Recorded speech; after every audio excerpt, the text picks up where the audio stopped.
बिस्मिल्लाहिर्रहमानिर्रहीम अस्सलाम वालेकुम। अपने नए व्लॉग में आपको खुशामदीद कहता हूँ। आज की इस वीडियो में दो अहम खबरों की तफसीलात आपके सामने रखूँगा। एक तो ये कि तहरीक लब्बैक की शूरा के senior member doctor Shafiq Amini साहब जो है वो मुख्तलिफ़ इलाकों के दौरे पर निकले हुए हैं और इसी सिलसिले में उन्होंने सियालकोट का दौरा किया है। तो सियालकोट के हलकों का रिव्यू आपके सामने पेश करेंगे और ख़ास तौर पर जिस एक ख़ास इलाके में वो गए हैं वहाँ की जो सूबाई असम्बली की नशिस्त है उस पर तहरीक लब्बैक की पहले क्या पोजीशन थी और अब वहाँ पर अवाम का कितना जो है वो गर्म जोशी से तहरीक लब्बैक का इस्तकबाल कर रहे हैं, वो सारी तफसीलात आपके सामने रखेंगे। इसके अलावा पिछले 2 हफ्तों से जो एक मामला उठा था ज़िंदगी तमाशा फ़िल्म का, तो वो मुझे लगता है कि अब इस फिल्म का तमाशा ही बन गया है कि जो सोशल मीडिया प्लेटफॉर्म्स हैं वहाँ पर इस हवाले से जो एक रिस्पॉन्स आया है वो बड़ा ही मायूस कुन होगा। ये फ़िल्म बनाने वालों के हवाले से ये बातें मैं क्यों कर रहा हूँ, इसके कुछ फैक्ट्स एंड फिगर्स आपके सामने इस वीडियो में मैं रखूँगा। सबसे पहले बल्कि बात ही इसी से स्टार्ट कर लेते हैं। ज़िंदगी तमाशा के हवाले से 3 हफ्ते पहले 16 दिसंबर को इसका ट्रेलर रिलीज़ हुआ था और उसके अगले ही हफ्ते जुमातुल मुबारक का जो खुतबा था उसमें हाफिज़ साद हुसैन रिजवी ने कहा था कि ये फ़िल्म नहीं चलेगी, अगर ये चली तो फिर हम तुम्हारा तमाशा बनाएंगे। अब इसके असरात जो है वो हमें कुछ इस तरह से नज़र आते हैं। अगर हम खोसट फिल्म्स का जो एक ऑफिशियल यूट्यूब चैनल है उस पर देखें तो वहाँ पर एक सन्नाटा छाया हुआ है। एक ट्रेलर रिलीज़ हुआ 3 हफ्ते पहले, उसके बाद अभी तक इसमें कोई अपडेट्स नहीं है। और अगर उस ट्रेलर को भी देख लें तो वो कोई इतना पॉपुलर नहीं हुआ जैसे बाकी एक ही दिन में कोई ट्रेलर रिलीज होता है। और इस तरह से खासतौर पर जिस मूवी को पहले से हाइप मिली हुई हो, पहले एक दफ़ा वो रोकी गई हो और फिर दूसरी दफ़ा उसकी रिलीज़ की अनाउंसमेंट की जाए, तो वो एक ही दिन में लाखों लोग जो है वो जाते हैं, देखते हैं कि इसमें नया क्या है, कोई कास्ट चेंज हुई है, कोई प्रोमो चेंज हुआ है या इसमें कुछ नए एंगल्स शामिल किए गए हैं। लोग इस तरह की चीज़ों में दिलचस्पी रखते हैं और सोशल मीडिया पर भी उसके मामले पर डिबेट होती है। लेकिन इस फिल्म के मामले में हम देख रहे हैं कि ऐसा कुछ नहीं हुआ और जो 16 दिसंबर को ट्रेलर रिलीज़ हुआ था वो मुझे लगता है कि वो पिट चुका है, क्योंकि 3 हफ्ते गुजरने के बावजूद इस ट्रेलर को 18,000 से कम लोगों ने देखा है। तो ये एक मामूली सी तादाद है जो कि मतलब हमारे जैसे एक छोटे जो चैनल चला रहे हैं तो उनके भी इतने व्यूज़ एक वीडियो पर आ जाते हैं। लेकिन ये तो एक नेशनल लेवल पे इसको फेम भी मिली, फिर इसकी एडवर्टीजमेंट भी हुई, सोशल मीडिया पे भी कुछ लोगों ने इस हवाले से बात की। लेकिन 3 हफ्ते गुजरने के बावजूद इस वीडियो पर ये सिर्फ 18,000 से भी कम व्यूज़, ये हमें इससे अंदाज़ा लगाने में बिल्कुल मुश्किल नहीं होती कि ये जो है वो अपनी रिलीज़ से पहले ही इसका ट्रेलर जो है वो पिट चुका है। और अगर ये खोसट फिल्म के जो यूट्यूब चैनल है इसकी हम बात करें तो ये भी कोई ज़्यादा ग्रो नहीं कर सका इस अरसे में। सिर्फ 15,500 के करीब इसके सब्सक्राइबर हैं।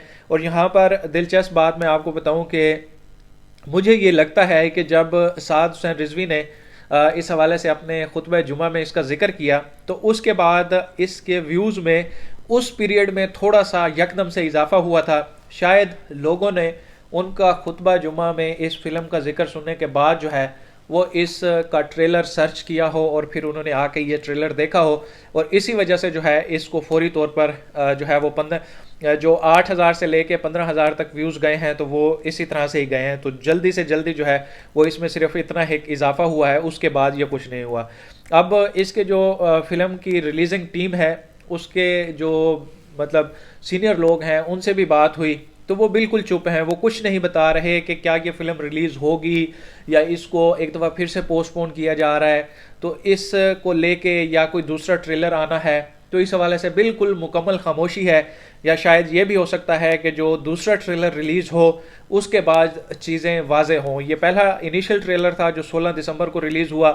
अब इसके नीचे, इस ट्रेलर के नीचे जो मुख्तलिफ कमेंट्स आए हैं इसमें मोस्टली कमेंट जो है वो हमें तहरीक लब्बैक के लोगों के लगते हैं। 2-4 कमेंट मैं आपको रीड करके बता देता हूँ।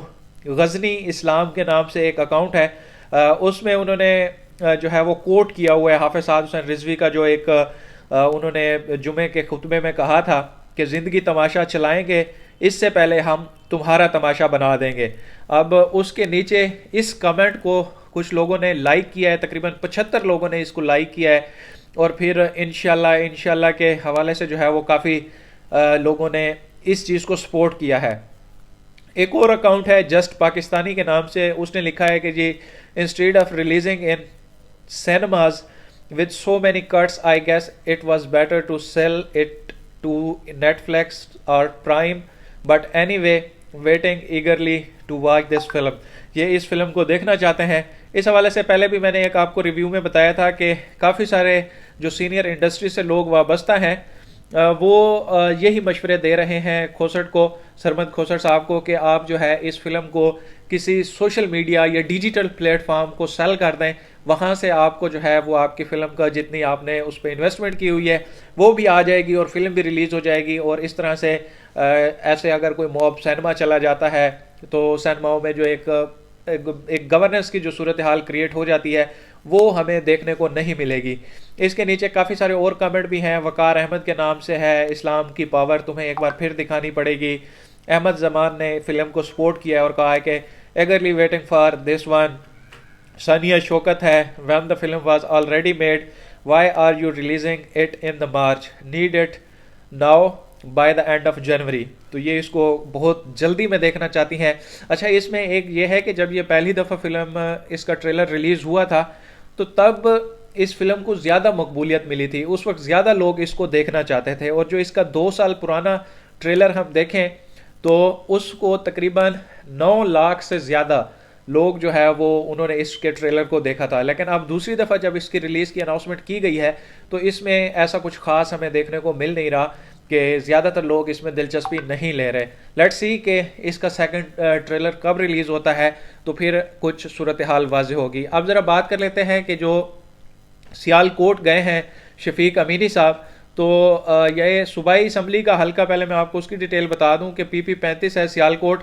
इसमें गुज़श्ता इंतखाबात में तो मुस्लिम लीग नून के आरिफ इकबाल जो हैं 46,360 वोट लेकर ये जीते थे और PTI के मिर्ज़ा दिलावर बेग दूसरे नंबर पर थे। यहाँ पर तहरीक लबैक जो है वो चौथे नंबर पर थी, लेकिन वोट अच्छे खासे लिए हैं जो कि बाकी हलकों में भी हमें नज़र आते हैं। जाहिद सदीक उम्मीदवार थे और इन्होंने 13,528 वोट लिए हैं। अब जल्दी जल्दी से मैं आपको यहाँ के जो MNA के हलके हैं उसकी भी तफसीलात बता देता हूँ कि TLP ने किस हलके से कितना वोट लिया। जो NA 72 है सियालकोट 1, यहाँ से मुस्लिम लीग नून जीती थी और फिरदौस आशिक अवान हारी थी, यहाँ से 91,000 वोट उन्होंने लिए थे। इस हलके से TLP के उम्मीदवार थे सैयद अब्बास अली, इन्होंने 19,731 वोट लिए थे। ये भी कोई कम वोट नहीं है, इसमें अब इजाफा हो सकता है। तो दूसरा हलका जो NA 73 सियालकोट है जहाँ से ख्वाजा आसिफ साहब जीते थे 1,16,000 वोट लेकर, इसी हलके से उस्मान डार 1,15,000 वोट लेकर दूसरे नंबर पर आए थे। और TLP के उम्मीदवार जो थे राना मोहम्मद नईम जावेद, ये 9,953 वोट लेकर तीसरे नंबर पर थे। अब NA 74 सियालकोट 3 की बात कर लें तो यहाँ पे भी जीते तो MNA जो नून लीग के हैं वो थे अली जाहिद साहब, 97,000 वोट लिए थे उन्होंने। और जो इसमें TLP के कैंडिडेट हैं शुजात अली, उन्होंने 34,292 वोट लिए थे। तो यहाँ पे काफ़ी अच्छी पोजीशन लग रही है NA 74 सियालकोट में TLP की। 34,000 बहुत काफ़ी वोट होता है, एक MP तो खैर इस पे बन ही जाता है। तो अब NA 175 जो है सियालकोट 4, यहाँ पर नुशीन इफ्तिखार ये जो है जीती हैं। अभी जो ज़िमनी इंतखाबात हुए थे इसमें इन्होंने 1,11,220 वोट लिए थे। फिर अली असजद मली उनके 92,000 वोट थे। और TLP के यहाँ पे कोई ख़ास हमें प्रेजेंस नज़र आ नहीं रही, तकरीबन 1,000 वोट जो है इसमें इसके डाटा से हमें देखने को मिलता है।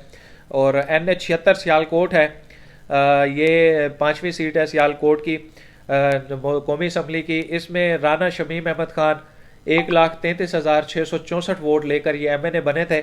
और जो TLP के कैंडिडेट हैं चौधरी मोहम्मद अमीन, इन्होंने 16,872 वोट लिए थे। तो पहले भी मैं आपको बता चुका हूं कि TLP की जो सीनियर शुरा के मेंबरान हैं वो इस वक्त मुख्तलिफ शहरों के दौरे कर रहे हैं और वहां से अपने तंजीमी ओहदेदारान को वो मिल रहे हैं और इसके बाद जो है एक बड़ी कंपेन भी लॉन्च की जानी है, तो उसी सिलसिले में ये दौरे हो रहे हैं। अब तक के लिए इतना ही, मुझे दीजिए इजाज़त। अल्लाह हाफ़िज़।